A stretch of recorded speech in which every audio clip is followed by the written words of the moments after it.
خير.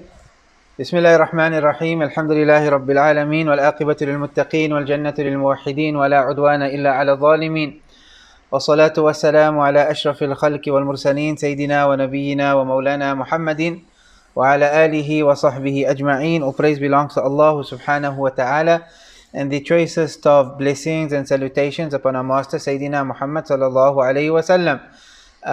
I pray that all our brothers and sisters are doing well. May Allah subhanahu wa ta'ala accept your attendance and accept our gathering, and grant you and I and all of us who are present understanding of His deen. Ameen Ya Rabbal Alameen. Again today, there's an emergency that I need to take care of. My geyser back home burst, and I have people that are working there and require my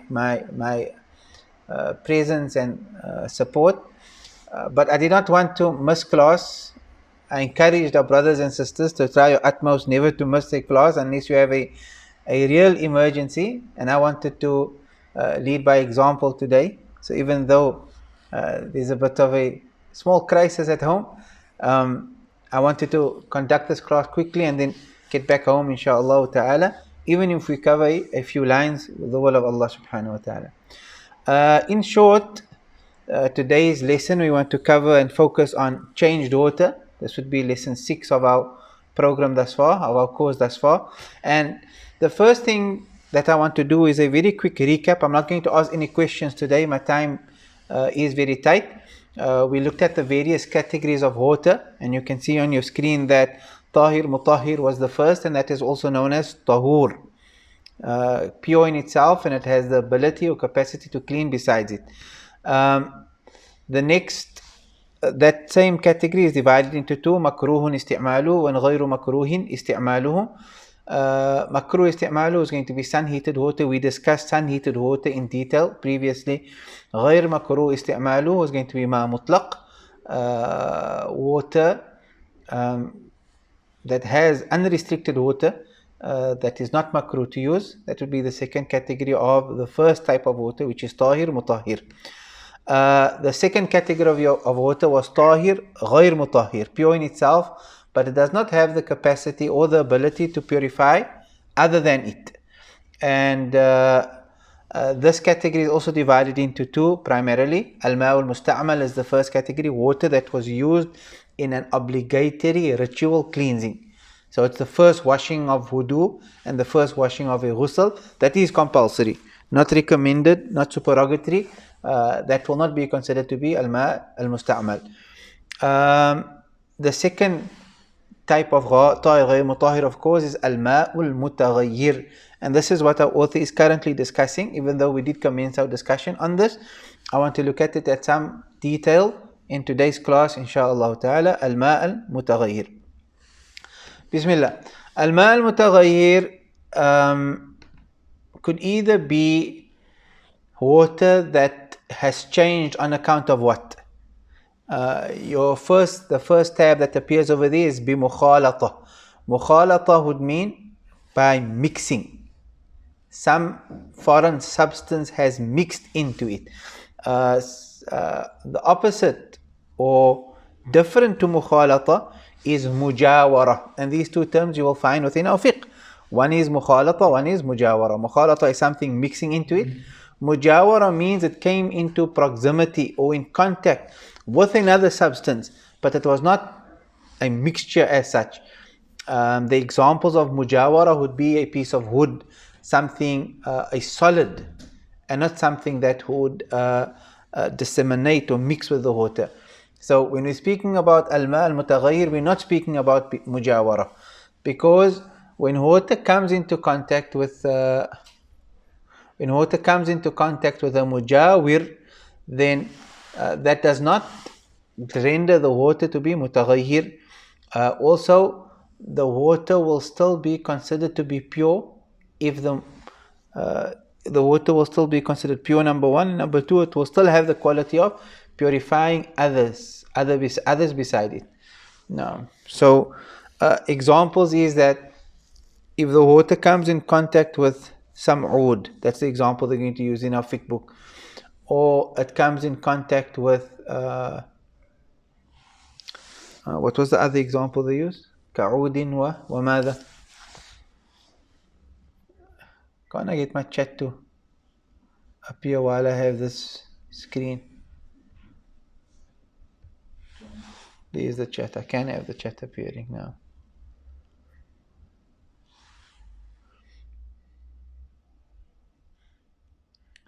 Now, so what was it? كعود ودهن, oil. Oil is also a solid, it doesn't mix with the water. ولو مطيبين, even if the oud or the oil has a scent, and the scent of that product is to be found within the water is still considered to be tahir, pure and mutahhir. Why? Because the athar, the effects of the scent of the oil or the oud has not sort of mixed with the water as such, that they are referred to merely as traces. And that comes from a hadith of Rasul sallallahu alaihi wasallam when he was with his wife Maymuna radiallahu ta'ala anha. They took ablution or a ritual bath out of a qas'ah, a big bowl that previously there was dough therein. And there were traces of the dough in the water, but dough is something which is solid, it's a mujawir, right? It's not a khalid, it's not mukhalata. And therefore the Prophet ﷺ performed wudu thereof, him and his wife radiallahu ta'ala anha, and it wasn't a problem even though traces were to be found. So athar that exists within the water, this is in the case of mujawara, when it came in proximity with something but the thing doesn't break down into the water, so that would be tahir, mutahhir. When we're speaking about al-mal mutaghayyir, we're speaking specifically about what? About mukhalata, not mujawara. No.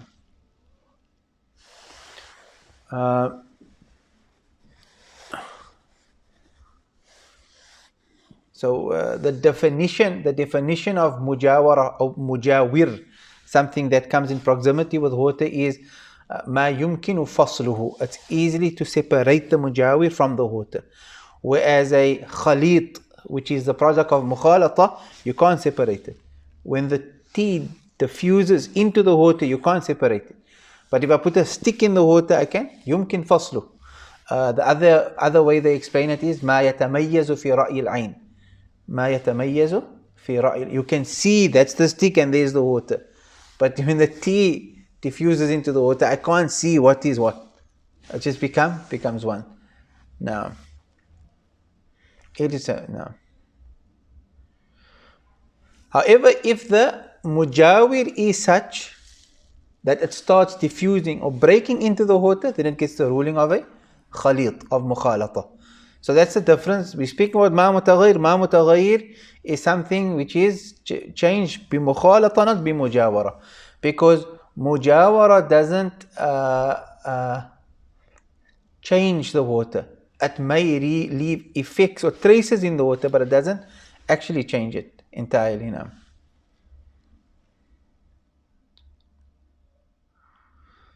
Now,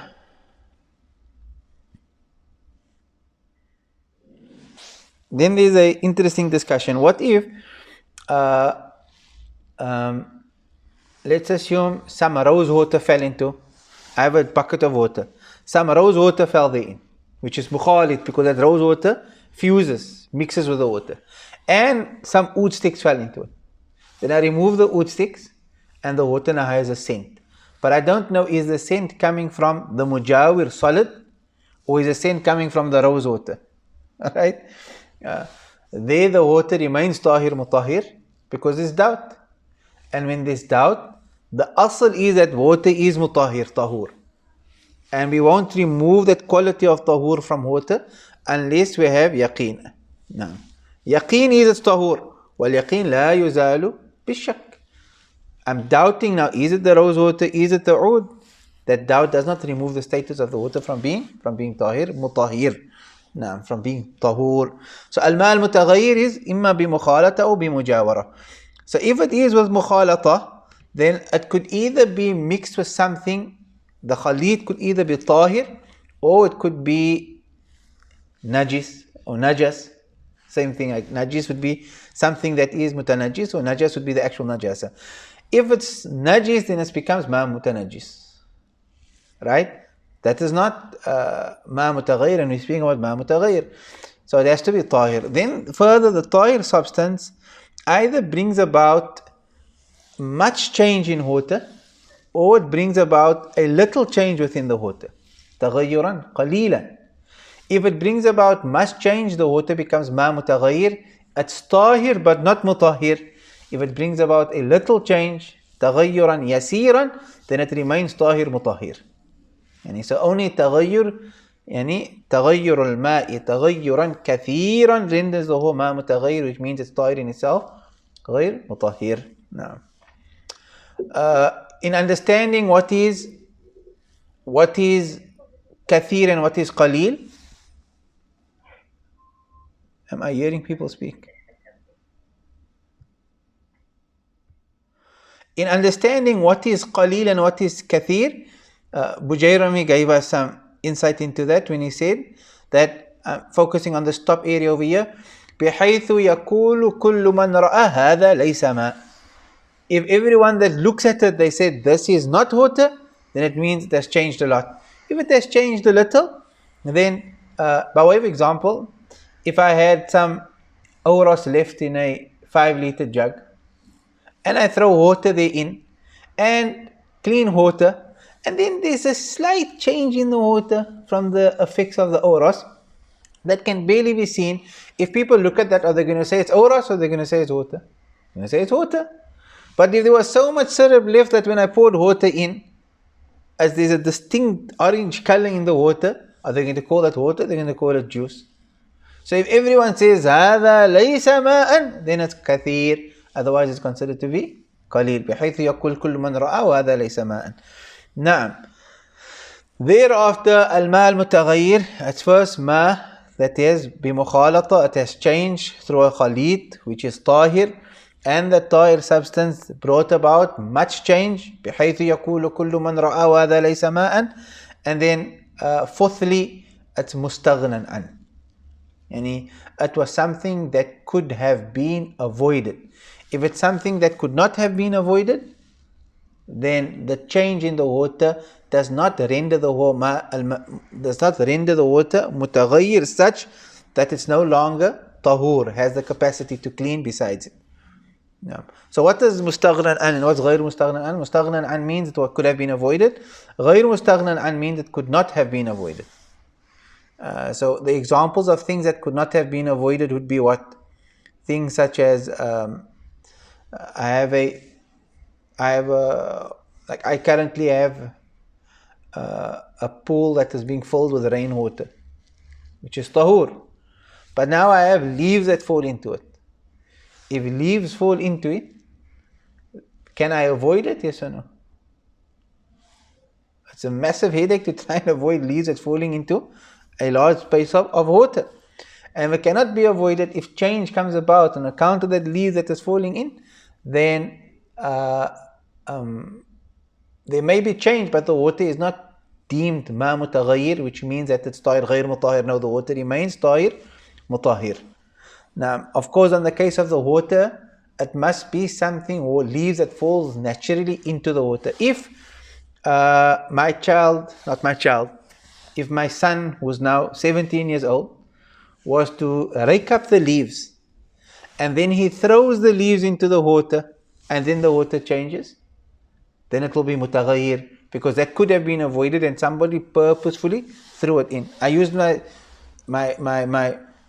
son, but I didn't use my young son as an example, because if it was done by someone that's ghayr baligh, then it's a different ruling that applies to it. Now, as for fruits, as Brother Yari is raising over here, if fruits fall into water, then and water changes, the water will be mutaghayyir. It won't be considered mutahhir any longer. It will be considered tahir, no longer mutahhir, because fruits can be avoided. Now, fil ghalib, fruits can be avoided. In fact, the jurists, they will even mention that if a person has roses around the water, and roses fall into the water, and that thus brings about change, then that is also considered mutaghayyir, because roses generally can be avoided. You can prevent that flower, or you can prevent fruits from falling into water. Wallahu subhanahu wa ta'ala a'lam. Is everybody still with us? Ahlan wa sahlan. I'm just looking at something that I may have left out in my discussion.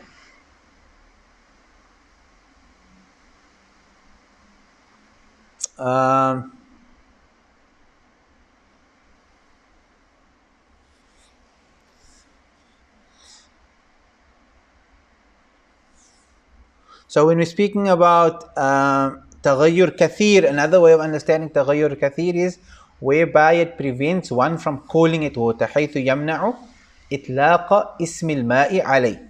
And that's the same to the previous statement. بحيث يقول كل من رآه هذا ليس ماء.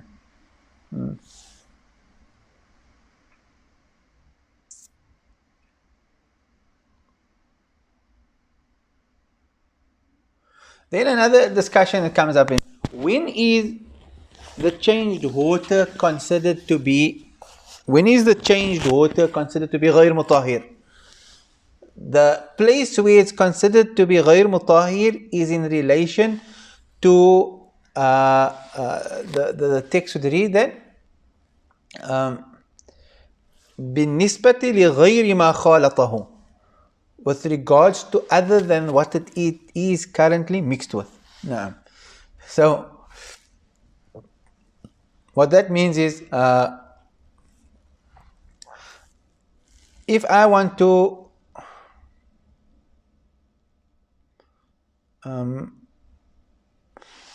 there's najasa on the stable and I want to remove the najasa, so I pour water to remove the najasa. When the water comes in contact with that najasa, technically it's supposed to become najis. Or if I was cleaning a substance that is not najis, the water changes. And then later on in the cleaning of the stable, there will be a section that is najis that requires clean water.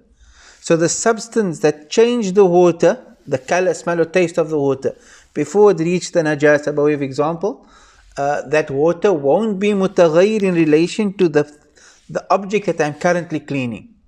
It will only be mutaghayyir in relation to everything else. Otherwise, whenever I start cleaning a substance and the water changes, then I will need a new substance, and then a new water, and new water all the time. So if I start cleaning the cell phone, right, and I start on this end, and before I reach that end of the cell phone, the water becomes mutaghayyir. Then it's mutaghayyir in relation to everything else, but not the cell phone. For the duration is on the cell phone, it's not mutaghayyir until it removes the filth from the cell phone. No.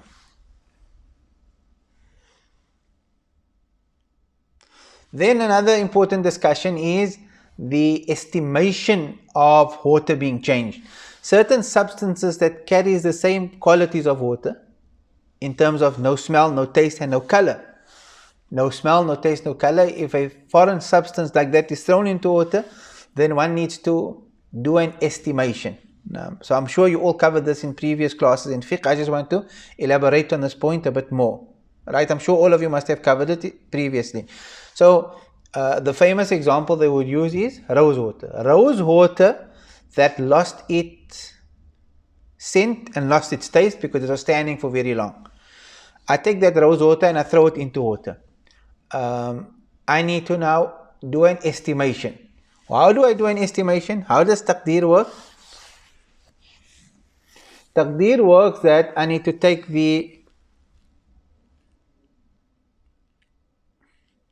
So how does it work now? I need to use because when I'm doing an estimation, I could use something that has a very strong scent, a weak scent, or an average scent. I could take something that the color is very dark, or the color is very weak, or the color is average. So when I'm doing an estimation, I need to use an average. So in our scholars, what they use as an example for average in terms of smell, taste, and scent, they said that you should use the taste of pomegranate. So if you were to assume that the amount of rose water that lost its scent and color, and taste, that was thrown into a bucket of water, if I assume that that same amount of pomegranate juice, by way of example, was thrown into the water, would the taste have changed? Yes or no? If yes, I consider the water mutaghayyir. If no, I consider it not mutaghayyir. Similarly, in terms of color, they say you should use that of juice. So, if I have a bucket of water, let's say the amount of rose water that went into that bucket of water was orange juice, would it have changed the color? Yes or no? If yes, it's mutaghayyir. If not, it's not mutaghayyir.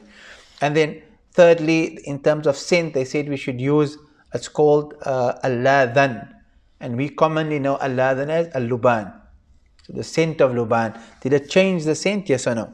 Now, this particular discussion is very interesting. I mean, that much I would expect everybody should have covered it already.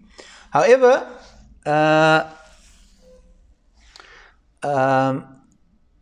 the idea of estimation, if a colorless liquid fell into water that had no smell, scent or taste, now we need to estimate whether it changed or not.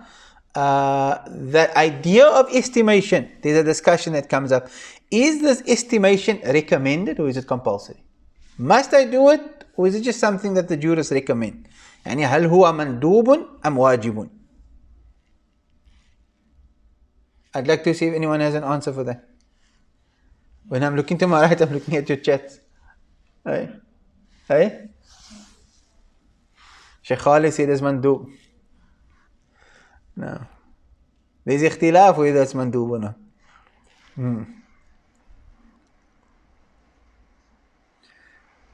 Shaykh al-Tuhi was one of the shuyukh of Al-Azhar. Bujayram quotes from him that he quoted Ibn Qasim. Now in our text, if they refer to Ibn Qasim, who could they be referring to? There's two Ibn Qasims.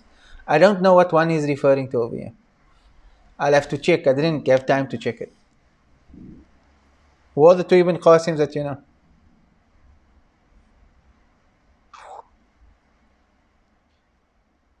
The one is Ibn Qasim al-Ghazi Abu Awwab, that's correct. Who's the other Ibn Qasim?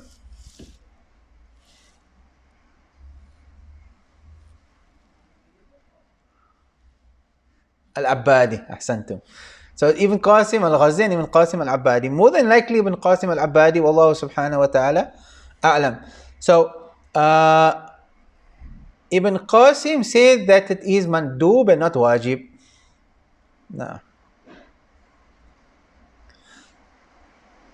No. Because the reality is that, and I made reference to this principle earlier, that if I don't do the estimation, the غاية ما فيه أني شاك في طهورية هذا الماء، والذي يشك في طهورية الماء يعمل على الأصل وهو طهور الماء أو طهورية الماء. The أصل is that أن الماء طهور. الأصل أن الماء طهور. And therefore the idea of doing this estimation is only considered to be recommended and not compulsory. No. What else is there? مستغنى عن and غير مستغنى. So this is basically our discussion regarding al-ma' al-mutaghayyir. I don't know if I'm leaving anything out right now.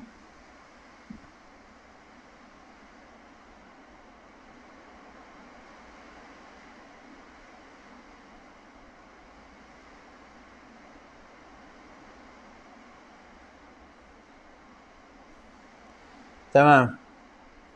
I quoted previously the narration of Sayyidah Maymuna radiallahu ta'ala and the Prophet sallallahu alayhi wa sallam that performed wudu out of a qas'a that had traces of dough therein. No.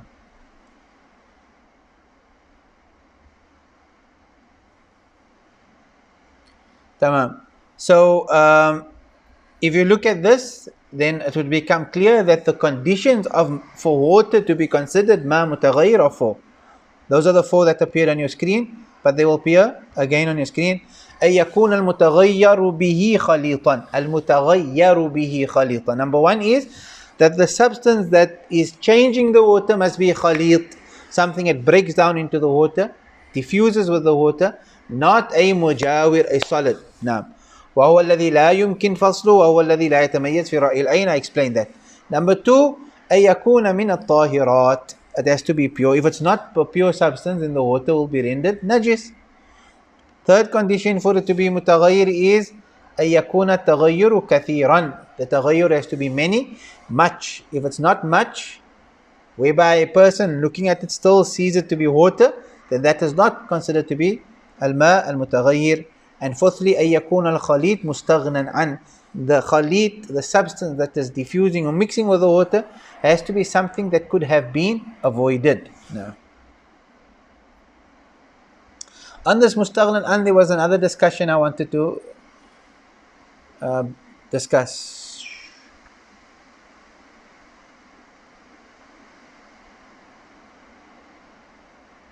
Now,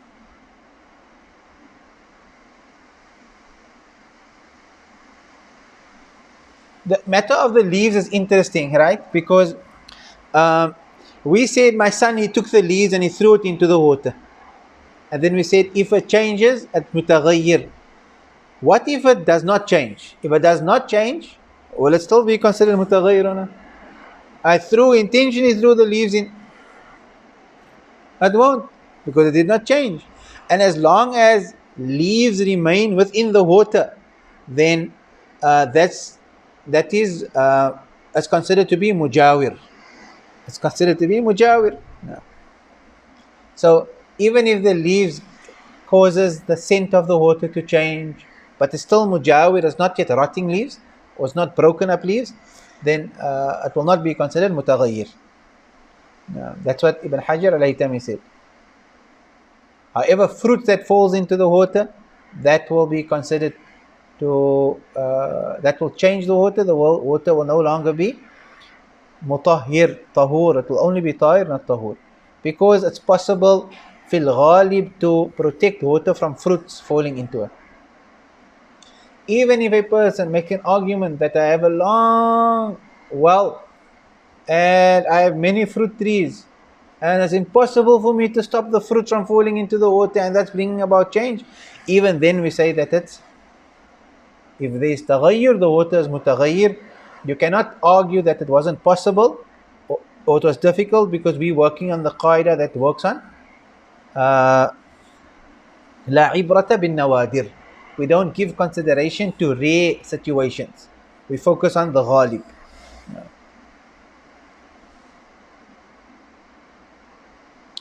Other examples of ghayr mustaghnan and things that could not easily be avoided is soil or tuhlab. Even though the word tuhlab could be read as tuhlub or tihlib, the most common reading is tuhlab, and that is they explain it to mean shay'un akhdar ya'lu al-ma'. And it's very clear that what our jurors are speaking about is algae. Now, if water changes because of algae, then that is ghayr mustaghnan an, is not something that could be avoided or easily avoided. There's something that I generally enjoy when it comes to fiqh. They call it laghz. Does anyone know what laghz is? In the Manhaj al-Tullab, Shaykh al-Islam, he captured all these conditions beautifully. He said, فَمُتَغَيِّرٌ بِمُخَالِطٍ طَاهِرٍ مُسْتَغْنًا عَنْهُ تَغَيُّرًا يَمْنَعُ الْإِسْمِ غَيْرُ مُطَهِّرٍ. Ahsantum. So it's a problem or a puzzle or a riddle, all of them works. So they have one where they say that مَاءَانِ يَصِحُّ التَّطْهِيرُ بِهِمَا إِنْفِرَادًا لَاجْتِمَاعًا. He says that there are two types of water. Individually, both can be used, both are considered mutahhir, can be used for purifying, for wudu and ghusl. But when you mix them, they cannot be used.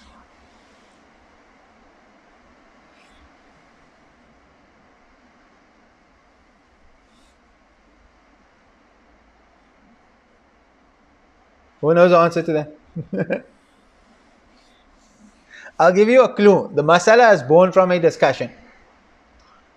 Now, if I give you the clue and then it's going to give you the answer. I can't give you. Water and dirt, no. So look at this. Water, there's water flowing over clay. And the flow of that water over clay, that's part of its mamar. That's how it runs down a clay mountain. So the color changes. Is that mustaghnan an or غير mustaghnan an? غير mustaghnan an. And therefore the water changed, maybe changed, but it's still tahir, mutahir, because it's غير mustaghnan an. Now, if I take that water where the color changed because of its mamar, and I mix that water with water that is غير متغير, ما مطلق, I mix it with ما مطلق, and then the ما مطلق changes as well. Can the combination of those two waters be used, yes or no?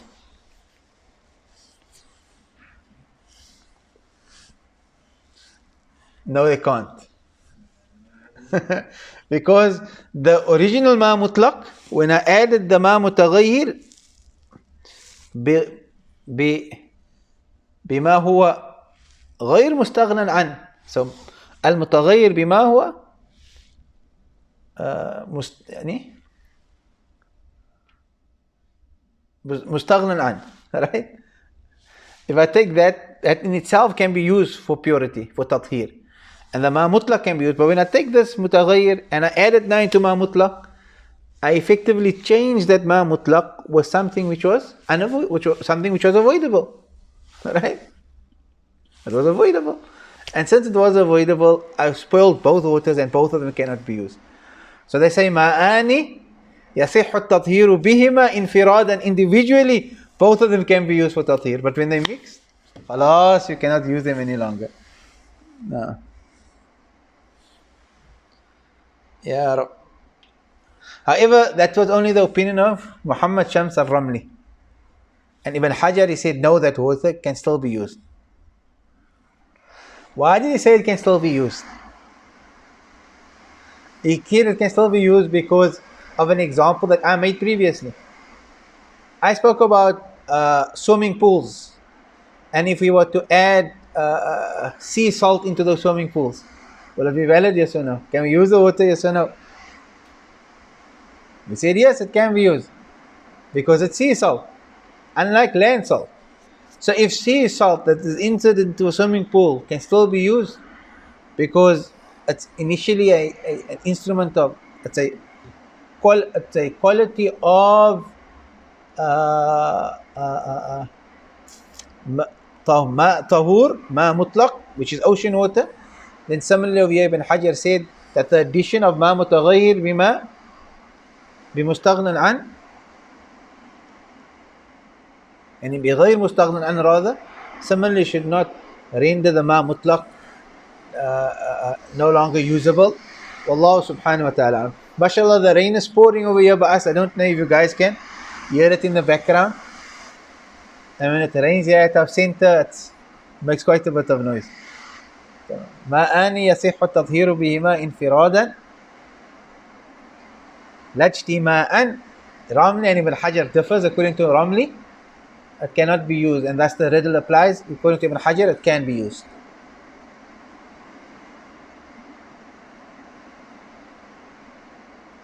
As for taking ma mutlaq and throwing it into water that has been standing or changed, يعني بغير مستغنى عن, something that was unavoidable. As for adding ma mutlaq to that, by agreement of all, that water can still be used. The opposite of the scenario that I quoted previously. No. La ilaha illallah. Is there anything else that I have that comes up over here? No. So now just look at the text again. Look at the text of the Umdah, and you will see whatever we discussed is mentioned clearly therein. He said, rahimahullah ta'ala,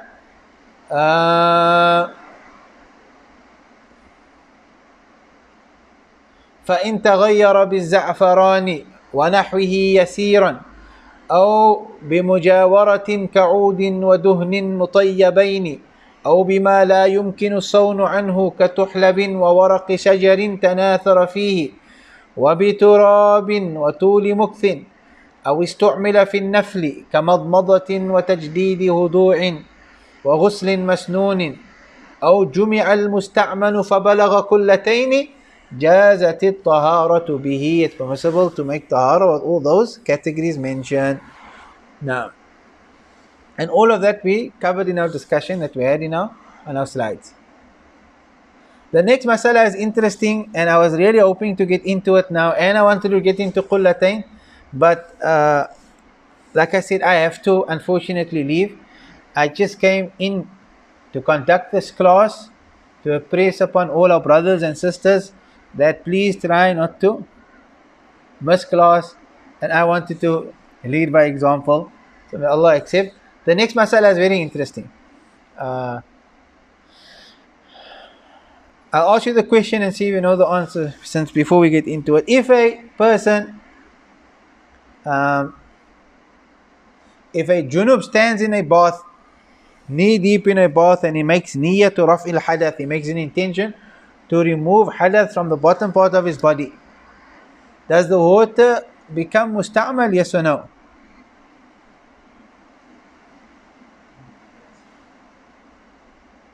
Huh? If the water is qaleel and not kathir, does the water become musta'mal, yes or no? No.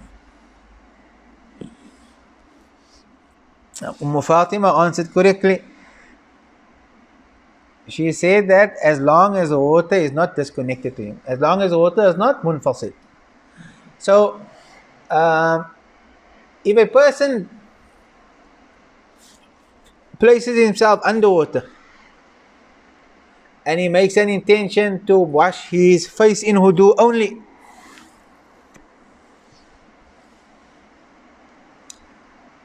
can he thereafter make an intention to wash the rest of his body in wudu?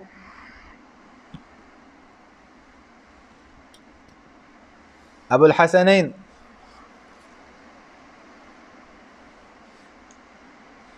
Naam, so infisal is there.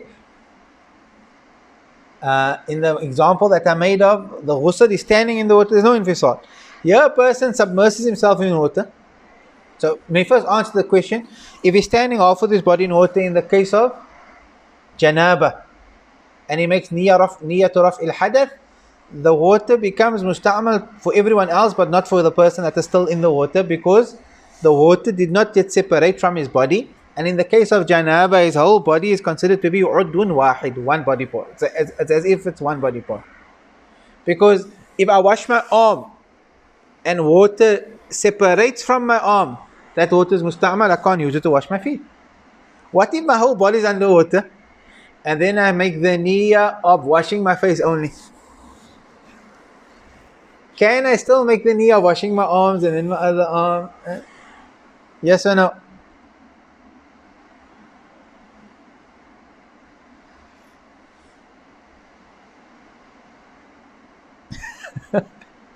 Ahsan Abu Awab. Can you or can't you? If the face made the water musta'mal, is it going to be musta'mal for my arms and for the rest of my body? I'll leave you with that, inshallah. I have to leave, unfortunately. My family is stressed out.